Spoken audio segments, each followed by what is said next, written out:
நாமக்கல் மாவட்டம் சுற்று வட்டாரத்தில் பெய்த கனமழையால் நாமக்கலில் கடந்த சில தினங்களாக வெயில் வாட்டி வதைத்து வந்த நிலையில் திடீரென கருமேகங்கள் சூழ்ந்து குளிர்ந்த காற்றுடன் கூடிய மழை பெய்தது. இதனால் மாவட்டம் முழுவதும் வெப்பம் தணிந்து குளிர்ச்சியான சீதோஷண நிலை ஏற்பட்டுள்ளதாக பொதுமக்கள் மற்றும் விவசாயிகள் மகிழ்ச்சியடைந்துள்ளனர். சிவகங்கை மாவட்டத்தில் குடிநீர் குழாய் உடைந்து 30 நாட்களாக பல லட்சம் லிட்டர் குடித்தண்ணீர் வீணாக சாலையில் செல்லும் அவலம் நிலவி வருகிறது.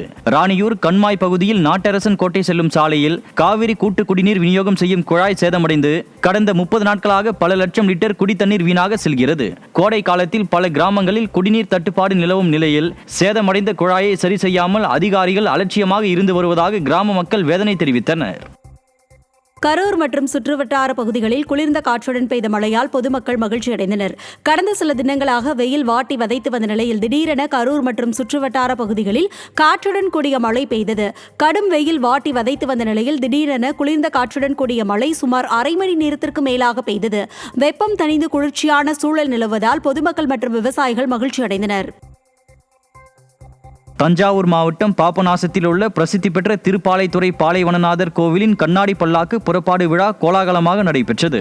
விழாவில் கண்ணாடி பல்லாக்கில் தவள வெண்ணகையால் சமேத பாலைவனநாதர் சுவாமி எழுந்தருள கோவிலில் இருந்து கண்ணாடி பல்லாக்கு புறப்பட்டது. முக்கிய வீதிகள் வழியாக வலம் வந்த இந்த கண்ணாடி பல்லாக்கிற்கு பக்தர்கள் 1000க்கும் மேற்பட்டோர் மலர் தூவி சுவாமி தரிசனம் செய்தனர். திண்டுக்கல் மாவட்டம் கொடைக்கானலில் கடந்த 3 நாட்களாக பரவலாக பெய்த சாரல் மழையை தொடர்ந்து மாலை வேளையில் திடீரென மேகக்கூட்டங்கள் தரையிறங்கியது போல் அடர்ந்த பனிமூட்டம் நிலவியது. இதனால் எதிரே வரும் வாகனங்கள் கூட தெரியாத நிலை ஏற்பட்ட நிலையில் முகப்பு விளக்குகளை ஒளிரவிட்டபடி வாகன ஓட்டிகள் மிகுந்த சிரமத்துடன் மலைப்பாதைகளில் ஊர்ந்து சென்றனர். மேலும் தொடர் மழையால் கொடைக்கானலில் கடும் குளிர் நிலவி வருவதால் சுற்றுலா பயணிகள் மற்றும் பொதுமக்கள் எச்சரிக்கையுடன் இருக்குமாறு அறிவுறுத்தப்பட்டுள்ளது. சேலம் மாவட்டம் புதுச்சாம்பள்ளியில் உள்ள ஸ்ரீ சக்தி மாரியம்மன் கோவில் திருவிழா கோலாகலமாக நடைபெற்றது. கடந்த மாதம் 21ஆம் தேதி பூச்சாட்டுதலுடன் தொடங்கிய இந்த விழாவின் முக்கிய நிகழ்வான காவிரி ஆற்றிலிருந்து சக்தி அழைத்தல் நிகழ்ச்சி நடைபெற்றது. இதில் நூற்றுக்கணக்கான ஆண்கள் மற்றும் பெண்கள் தங்களின் வேண்டுதல்களை நிறைவேற்ற காவிரி நீரை தீர்த்த குடங்களாக சுமந்து வந்து அம்மனுக்கு அபிஷேகம் செய்தனர்.